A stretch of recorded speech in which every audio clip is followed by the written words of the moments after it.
You're watching KSL Sports Live. What a great football weekend. It's been fun. Thanks for watching KSL Sports Live. Utah football fans, you'll hear from your head coach and coordinators tonight. Yeah, we also revisit the latest chapter in the BYU-Utah rivalry on the hardwood. An overtime thriller. Should be a great Sunday. All right, let's switch gears a bit. Hit the NBA, the Nuggets and Magic. First quarter, Jamal Murray misses the bunny, but he gets his own board and no-looks it to Nikola Jokic for the bucket. Then in the third quarter, Christian Brown throws down the alley-oop. Nuggets up by 9 later. Murray makes the three. The lead grows to 14. To end the game, Brown's going to add 2 more with the finger roll. Nuggets win 113-100. Damian Lillard and the Bucks taking on the disappointing Philadelphia 76ers. Giannis with the follow slam early. He had 34 points. The play of the game was made by a Sixer. Adam Bona, his first start for Philly. The second-round pick out of UCLA. Showing off his athleticism, hammers one down, but the Bucks vets take control late, led by Damian Lillard, who hit several big threes to help the Bucks pull away. He scored 16 of his 25 in the fourth. The Bucks have won 4 straight. Lakers and Clippers. Pick this one up in the first quarter with James Harden. The shake and bake drains the pull-up three-pointer over Max Christie, plus the foul. Let's go to the fourth quarter now. Lakers down 81-96. LeBron drives, lobs to Hayes for the alley-oop. About to close it out. Norman Powell finds Zubac underneath for the dunk. The Clippers beat the Lakers 116-102. I'm sure it's not going to be warm and fuzzy and flowers and chocolates and fudge.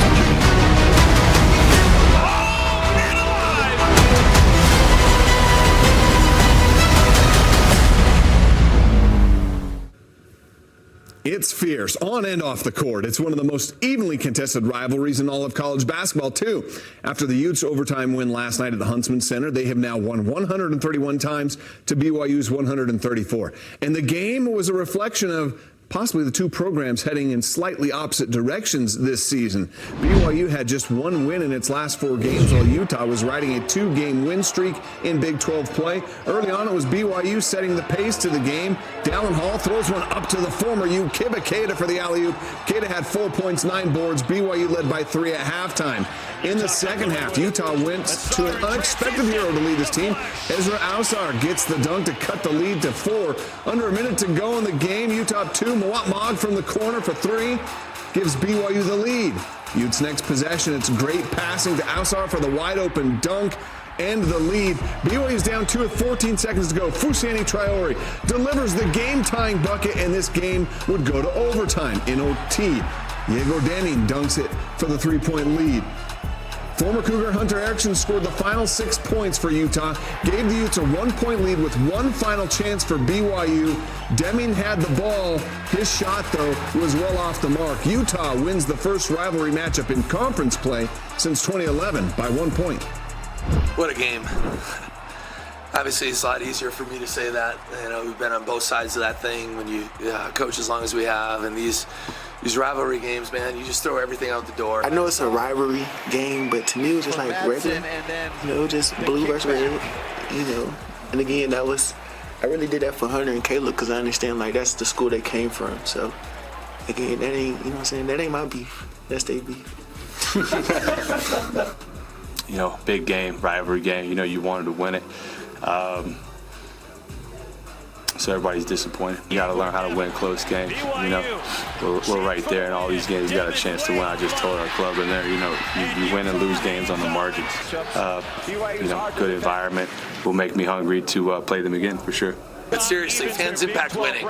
They impact winning. They don't go out there and win, but they impact winning. Players got to make the plays. Coaches got to put guys in a position to succeed and get the very best out of them. But fans impact winning.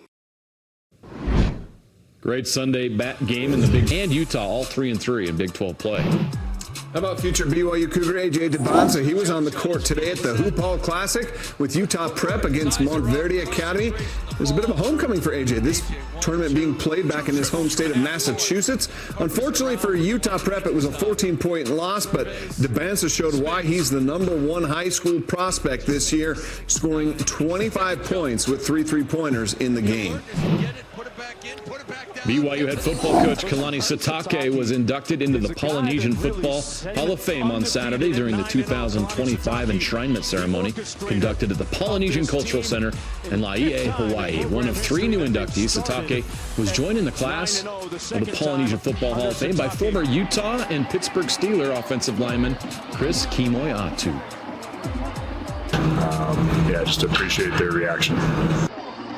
Spicy last night at Delta Center.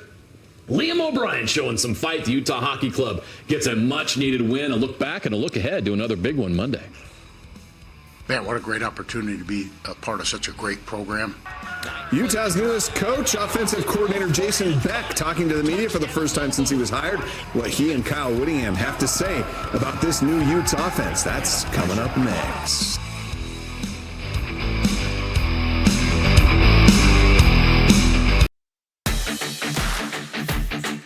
Watching KSL Sports Live.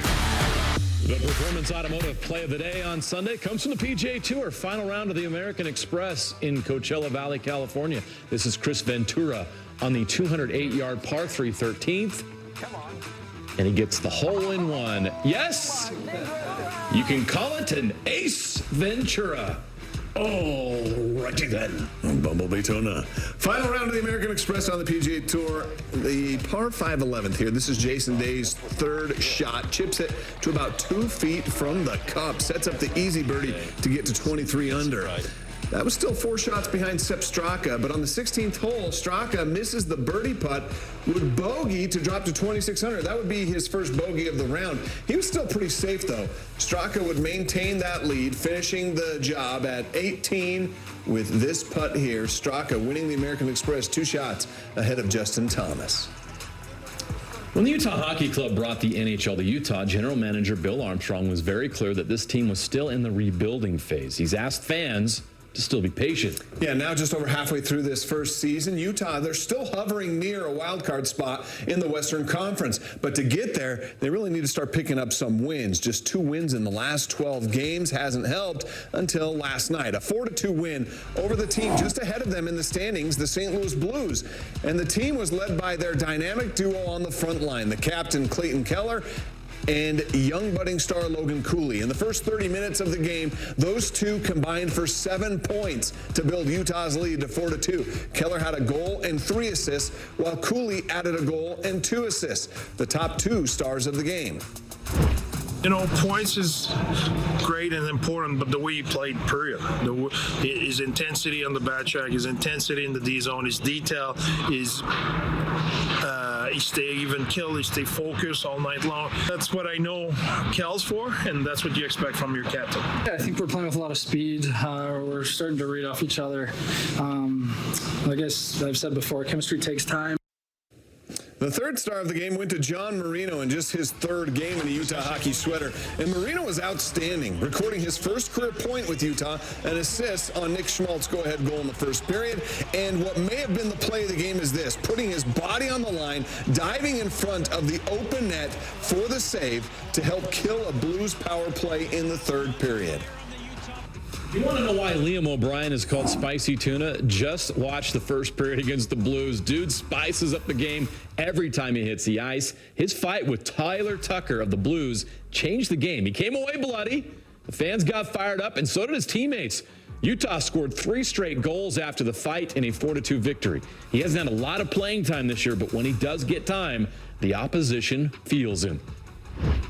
No, definitely. I wanted to, bring some energy, and I just love the way the guys reacted to it. And, it feels good when your teammates, go back out and score 3 like they did. It felt pretty good. So, just appreciate their reaction.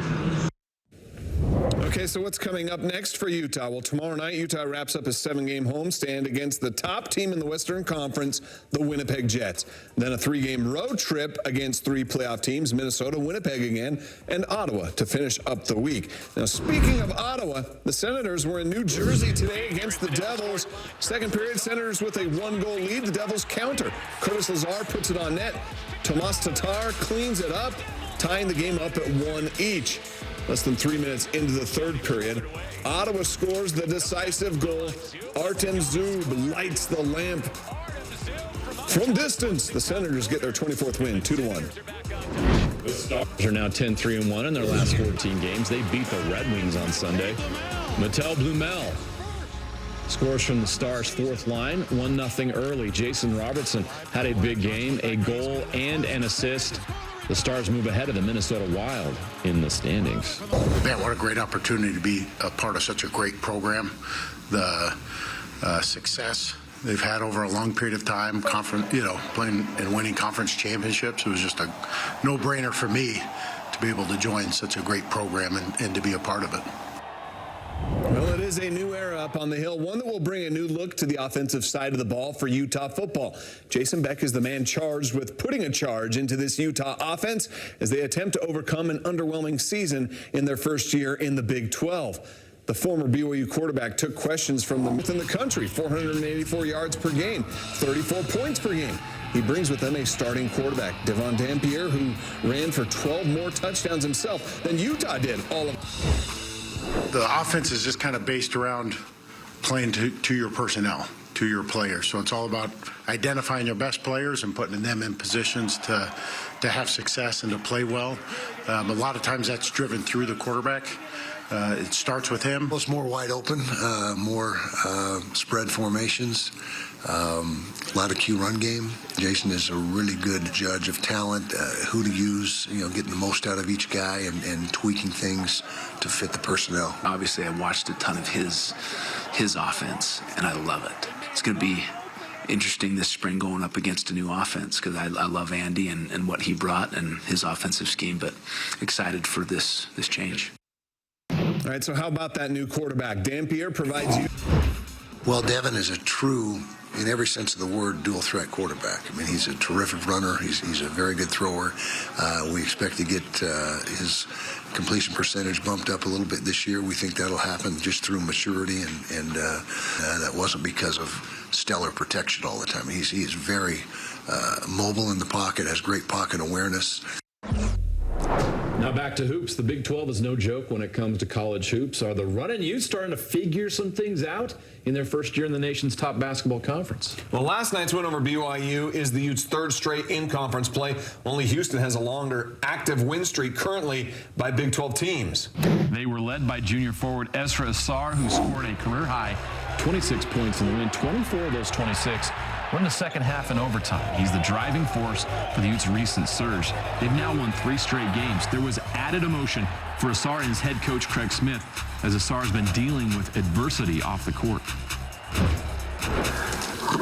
I don't know what got into him, but it needs to happen all the time.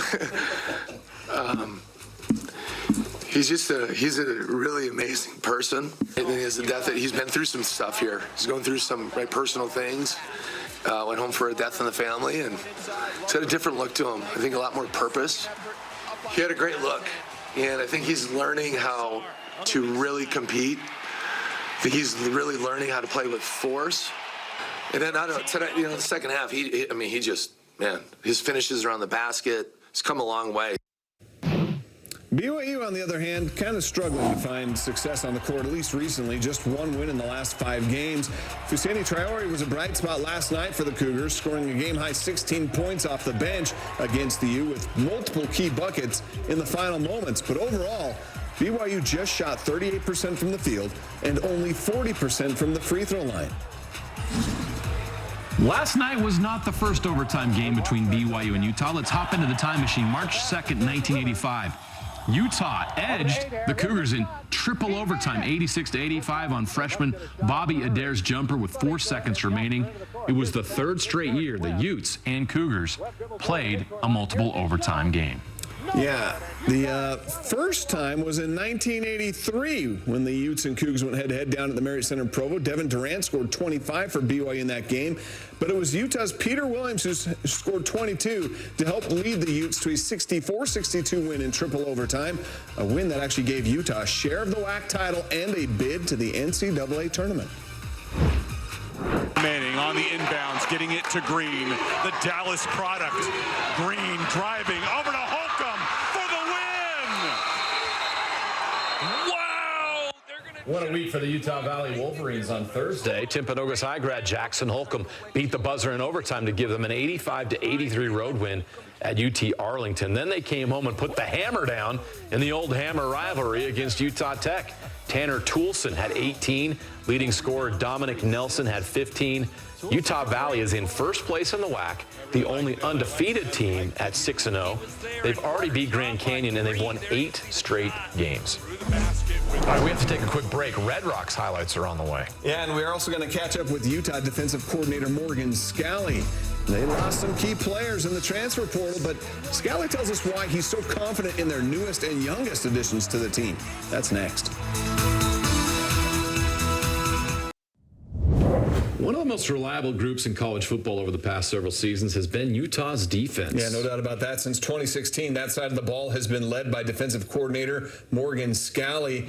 And even with just 5 wins this last season, it wasn't the defense that was losing those football games. Utah had the 3rd-ranked defense in Big 12 play, allowing just 329 yards per game.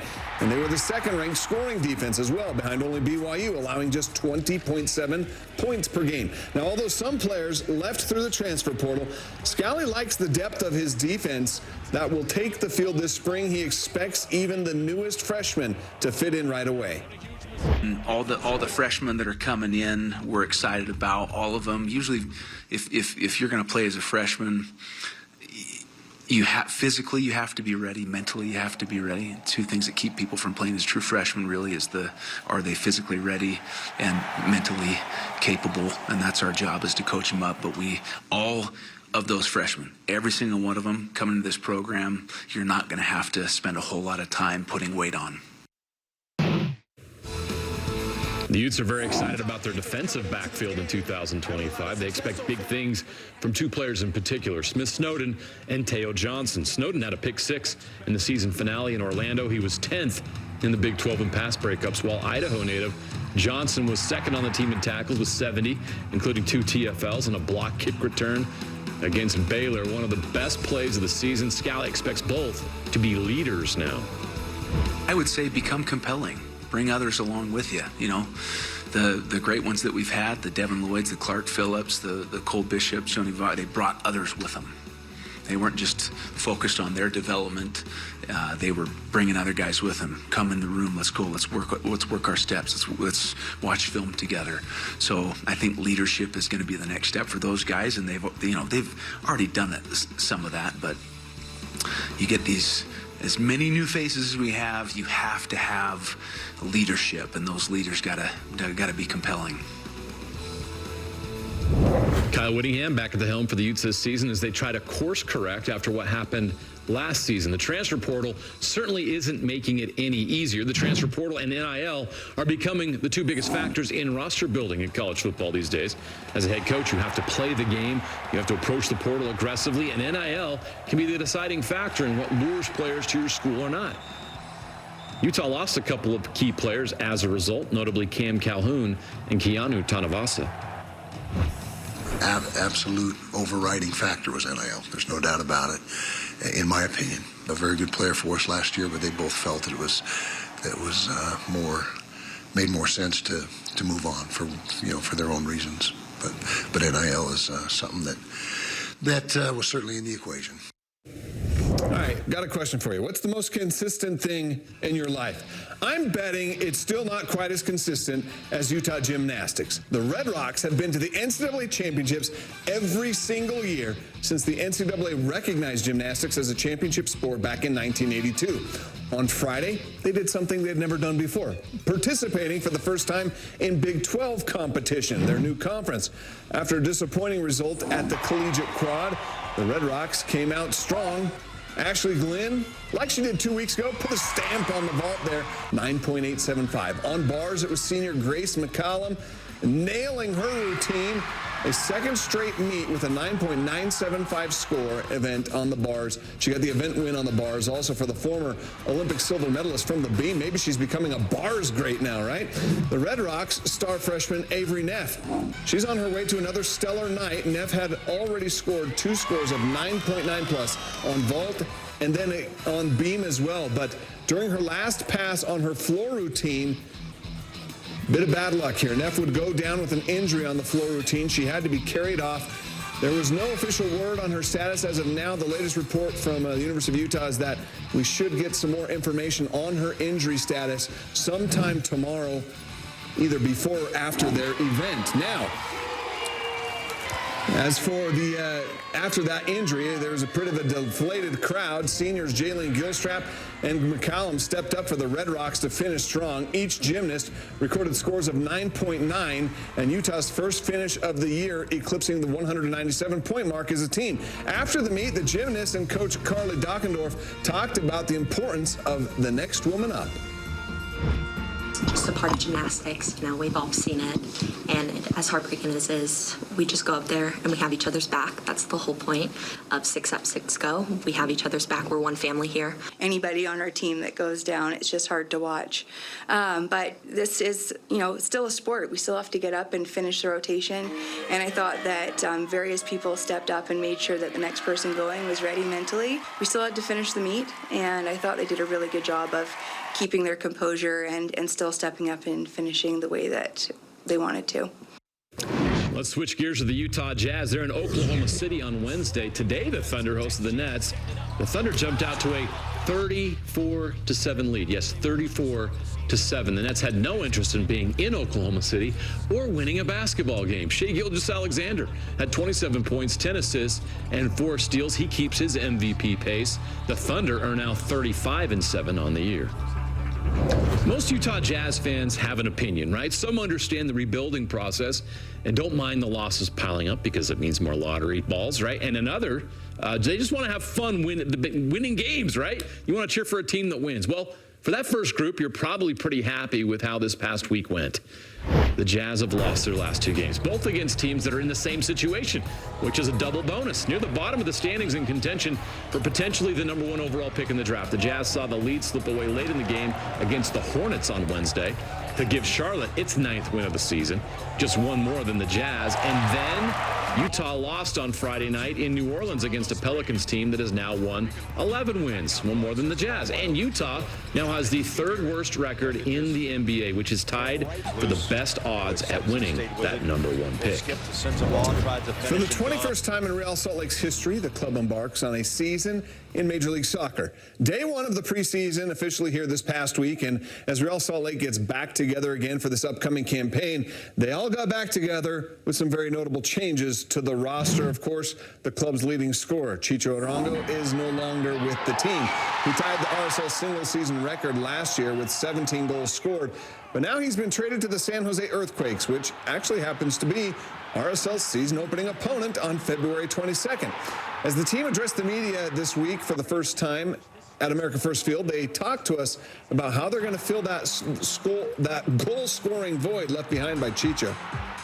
My greatest strength is that I believe we're great, regardless of who's on the field. That's my greatest strength. It may also be my greatest weakness, right? And but I coach to that. So in this situation, it's how do we get more from the guys that we have? And now it provides room for these other guys that may have not had as much production because maybe they didn't need to. It wasn't that they want to, that they didn't need to because we had a figure up front. The way I'm looking at it is if we create the same amount of chances we did last year, we're going to score some goals. And who does it? It doesn't really matter to me. A great week of high school hoops in Utah, including a buzzer beater, is on the way next.